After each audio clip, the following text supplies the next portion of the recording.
कह रहे हैं कि जो मनुष्य शिव मंदिर, बगीचा, बावली, कुआं, तड़ाग या फिर ब्राह्मणों के स्थान को नष्ट कर देता है, ब्राह्मणों माने भगवान का पूजा इत्यादि का जो घर इत्यादि है, या ब्राह्मण का जो सत्य से कमाया हुआ घर है, इसका जो विनाश कर देता है ना, उसको जैसे आजकल तो गर्मी का मौसम है, आप लोग देख रहे हो, जैसे गन्ने को उस मशीन में डालकर निचोड़ा जाता है ना, भगवान कह रहे हैं उन मनुष्यों को भी जो इतने पाप करते हैं उनको भी ऐसे ही पीसा जाता है वहां।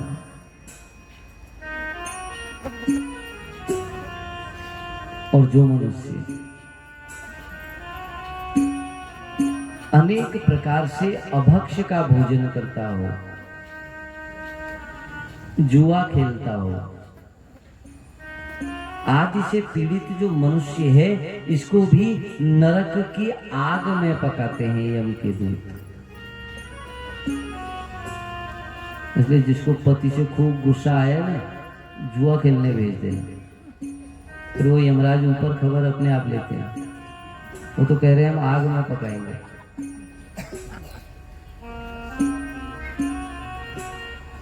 पराई स्त्री को जो बुरी दृष्टि से देखता हो ना, जो माताओं में बुरी दृष्टि रखता हो, उसको तो लौह निर्मित नरक में भेज देते हैं और चारों तरफ से एक लोहे का बड़ा खंभा बनाते हैं, उसको अग्नि से तपा देते हैं, और जब वो ताम्र की तरह तपने लगता है ना, तो फिर यम के दूत कहते हैं अब तू इसका आलिंगन कर, अब तू इसको स्पर्श कर, और वो जब उसको पकड़ता है ना, चिल्लाने लगता है, रोने लगता है।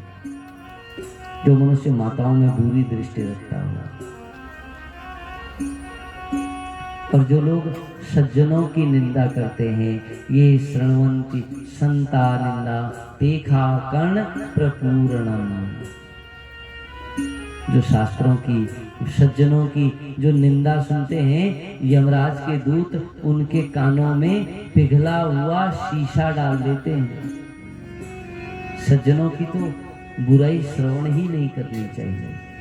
सज्जनों के बारे में शास्त्र कह रहा है, माता सती देवी इसीलिए प्राण त्यागे ना कि वहां उनके पति का अपमान हो रहा था। सोचा हे नाथ, जिस शरीर ने आपका अपमान देखा हो, उस शरीर को अब मैं आपको नहीं दिखाऊंगा। शास्त्र तो कह रहा है कहीं पर गुरु का, स्वामी का यदि अपमान हो रहा हो, तो पहले तो उस व्यक्ति के अंदर अगर सामर्थ्य है तो अपमान करने वाले की जीभ काट देनी चाहिए, और यदि सामर्थ्य नहीं है ना, तो उस स्थान को उसी समय छोड़ देना चाहिए। आजकल तो बुराइयां बड़े आनंद से सुनती हैं। आजकल तो दूसरे की बुराई सुनने में बड़ा आनंद। बताओ क्या कह रहे थे? वो बात को बदलना भी चाहेंगे, फिर अरे नहीं वो तुम पहले क्या कह रहे थे, फिर कम कम बताया तो फिर नहीं जरा और बताओ ना, वहां और भी तो हुआ होगा कुछ। ओहो, दूसरी माता तो सोचती है शायद मैं ही व्यास जी हूं, वो बड़ा मक्खन लगा के बताती है। वहां शास्त्र कह रहा है सज्जनों की निंदा जो मनुष्य श्रवण कर लेता है ना, यमराज के दूत पिघला हुआ शीशा डाल देते हैं कान में, फिर वो सब सीमेंटेड हो जाता है, सुनने का टेंशन ही खत्म। गरुड़ पुराण कह रहा है जो यहाँ किसी की झूठी बुराई सुनता हो, झूठी निंदाई सुनता हो, वो अगले जन्म में बहरा पैदा होता है। दूसरे की जो बुराई करता है वो अगले जन्म में गूंगा पैदा होता है। और एक सबसे बड़ी बात बताऊं, शास्त्र में कहा है जो कंजूस मनुष्य होता है, जो लोभी कंजूस होता है ना, उसको भी नरक में गिरना पड़ता है। इसलिए कंजूसी मत करना, भगवान के लिए तो विशेष कर नहीं, दिया ही भगवान का है ना। तेरा तुझको अर्पण क्या लागे, मेरा जोर से गाया। पंडित जी ने कहा धन चढ़ाना है, सिक्का ढूंढने लगा। पंडित जी ने सोचा अभी मैंने जोर से आरती गाई है, तन मन धन सब कुछ है तेरा, तेरा तुझको अर्पण क्या लागे मेरा। पंडित जी ने सोचा आज सब मिलेगा हमको। जजमान ने सिक्के ढूंढे तो बात बिगड़ गई ना। हम ये एक सामान्य बात कह रहे हैं, कभी भी भगवान का भोग हो ना, हम ये नहीं कह रहे कि सब कुछ भगवान को ही चढ़ा दो। सब कुछ भगवान को चढ़ाओगे फिर समस्या हो जाएगी, क्योंकि मांगना भी उसी से है। फिर अब वो सोचेगा अगर मेरे से ही मांगना था तो इतना क्यों चढ़ाया। पता है शास्त्र क्या कहता है? धन कमाओ, 2 भाग करो। जो पैसा लाए कमा के उसके 2 भाग करो। पहला भाग तो घर इत्यादि के खर्चे इत्यादि में लग जाएगा। जो दूसरा 1 भाग बचा उसके भी 2 भाग करो। 1 भाग को तो दान करना है और 1 भाग भविष्य के लिए रखना है। सब कुछ दान भी नहीं करना है अभी, तब भी बात बिगड़ जाएगी। परंतु आप भगवान को सिक्का चढ़ाया वो बुरा नहीं है, परंतु वो ढूंढना पड़ा वो बुरा है। वो बुरा है ना। खोजने लगे, नोट दिख रहे हैं कि बड़े बड़े नोट बाहर हैं। पंडित जी सोच रहे हैं इनमें से कोई चढ़ाएंगे। अब जजमान ने पूरा थैला खोल दिया। पंडित जी सिक्का तो खो गया, चढ़ाऊंगा उसी को। नहीं महाराज, भाव का भोग लगा दीजिए। भगवान से कहिए मेरी जब आरती गाएं तो तब कहें मेरा खर्चा मेरा, तेरा खर्चा तेरा। सब कुछ तेरा क्यों भाई? मुझे भी तो जीवन जीना है ना।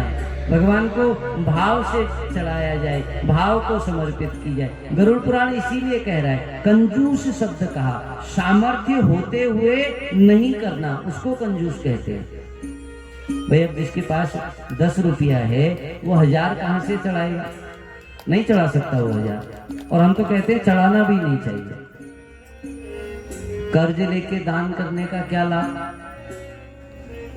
अभी हमारे जोशी जी ने इतना विशाल ये यज्ञ किया है। जोशी जी अगर ये कर्ज लेके करना पड़ा तो चिंता बन जाएगी ना। फिर तो चिंता हो जाएगी, और वो चिंता होगी तो वो यज्ञ का पूरा फल देने में व्यवधान पैदा करेगा। इसलिए भाव से, भाव 100 का है 100 का, भाव 10 का है 10 का, और सामर्थ्य यदि 1 की है तो 1 में भी मोक्ष मिल जाएगा। वहां ये शर्त नहीं 100 चढ़ाना है, भाव चढ़ाना है, भाव समर्पित महाराज, भाव। ये शास्त्र कहता है। गरुड़ पुराण ने तो कहा, कमाकर खूब धन इकट्ठा करने वाला मनुष्य बिना खर्च किए अगर मर जाता है तो अगले जन्म में किसी बड़े पर्वत पर काला सांप बनता है, नाग बनता है। क्यों? क्योंकि नाग कहते थे ना पुराने लोग, जहां नाग है वहां खजाना होता है। फिर वो खजाने पे पहरा देता है, खर्च करने की चिंता खत्म। इस जन्म में यही तो अपराध किया। ये सब बातें ऐसी हैं जिनको मनुष्य रोज अगर श्रवण करे तो फिर तो पाप करने से ही बच जाता है। कुर्वन्ति पित्रोर्भृकुटम् कर्णे त्राणि नरा क्वत्राणि तेषां संतानि क्रियन्ते संकुर्भिदृढम्। कहने लगे जो मनुष्य अपनी माता पिता को टेढ़ी भ्रिकुटी से देखते हैं, माने नजर टेढ़ी करके माता पिता को देखते हैं या फिर क्रोध से बोलते हैं। माता पिता में सास ससुर भी आते हैं। हाँ,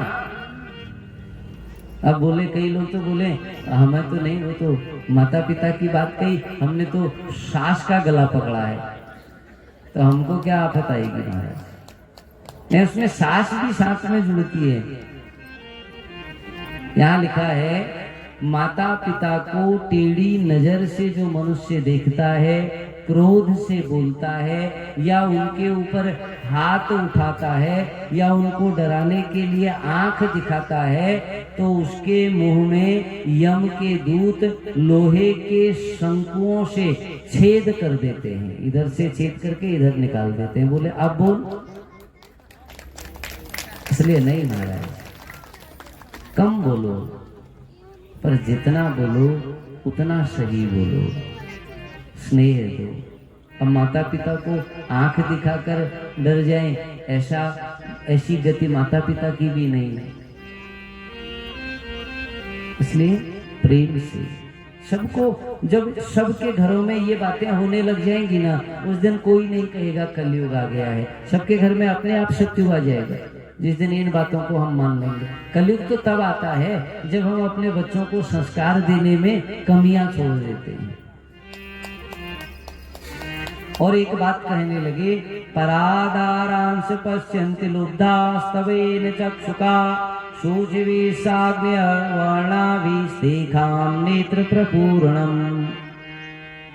शुद्ध होकर, जो लालची होकर काम की भावना से पराई स्त्री पर कुदृष्टि रखता है, उसके नेत्रों को यम के दूत गर्म सुइयों से छेद देते हैं, उसकी आंखों को फोड़ देते हैं। इसलिए कभी किसी पर काम दृष्टि नहीं लगानी चाहिए। जो देवता अग्नि, गुरु और ब्राह्मण को दिए बिना ही भोजन कर लेता हो, घर पर गुरु ब्राह्मण इत्यादि बैठे हैं, उनको भोजन दिए बिना जो भोजन कर लेता है, उसकी जीभ को लोहे के सीक से छेद देते हैं और मुंह में कीले भर देते हैं। ये सब शिव महापुराण की उमा संहिता में लिखा हुआ है। और जो फूल इत्यादि को तोड़ देते हैं, देवताओं के लिए रखे हुए फूलों को तोड़ देते हैं, उनको भी अनेक कई लोगों की आदत होती है ना, बगीचे में गए, फूल का पेड़ मिला, एक फूल तोड़ लिया, जबकि पता है हमारे काम का नहीं। फूल तो भगवान को चढ़ने के लिए होता है ना, भगवान की माला बनाने के लिए होता है। कह रहे जो उस फूल को तोड़ देता हो और तोड़कर उस फूल को अभिमान के बस में आकर अपने शीश में या अपने श्रृंगार में लगा देता हो, उसके नाक इत्यादि में अत्यधिक नमक इत्यादि का पानी भर देते हैं यम के दिन, फूल भगवान को चढ़ाने के लिए। ये निंदति महात्मनम वाचितं धर्मदेशिकं देवाग्नि गुरु भक्तां धर्मशास्त्रं च शाश्वतम। जो लोग संतों का, महात्माओं का, कथावाचकों का, धर्म का उपदेश करने वालों का, अग्नि का, गुरु का, भक्त का या फिर सनातन धर्म की निंदा करता हो, उनके शरीर के सारे अंगों में यम के दूत कील ठोक देते हैं।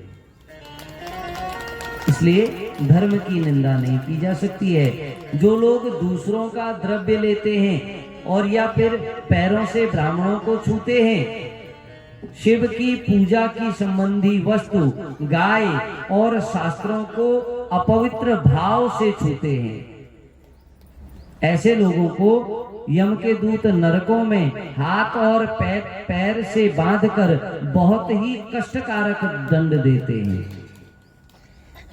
जो कुत्ते इत्यादि को भोजन नहीं देता, उस मनुष्य को भी कष्ट होता है।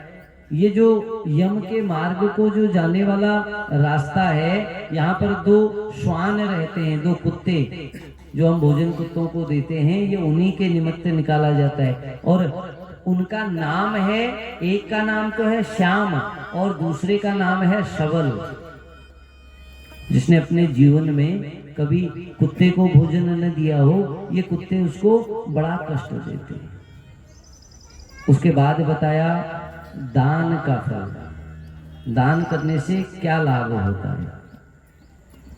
का से श्रेष्ठ लोगों को, जो पूजनीय लोग हैं, या फिर ब्राह्मणों को जो जूता या खड़ाओं का दान करते हैं, उनको उस यम के नगर में जाकर उन नुकीले पत्थरों पर चलने से कष्ट नहीं होता है। माता पिता की मृत्यु के बाद भी जब हमारे यहाँ द्वादशाकृत्य होता है, उस दिन भी उपाहन जूतों का दान करते हैं ना, इसीलिए किया जाता है। अनेक अनेक प्रकार के इसमें दान बताए। सबसे ज्यादा महत्ता बताई अन्नदान की। जो मनुष्य अन्न का दान करता हो वो मनुष्य हमेशा मुक्ति की ओर चला जाता है, उसकी मुक्ति हो जाती है, उसको कोई भी बंधन नहीं घेर पाता। कहने लगे, हे ब्रह्मा जी, जो मनुष्य साक्षात उस शंकर का ध्यान करता हो, उनको प्रणाम करता हो, उनको वंदन करता हो, उस मनुष्य की कभी भी दुर्गति नहीं होती है।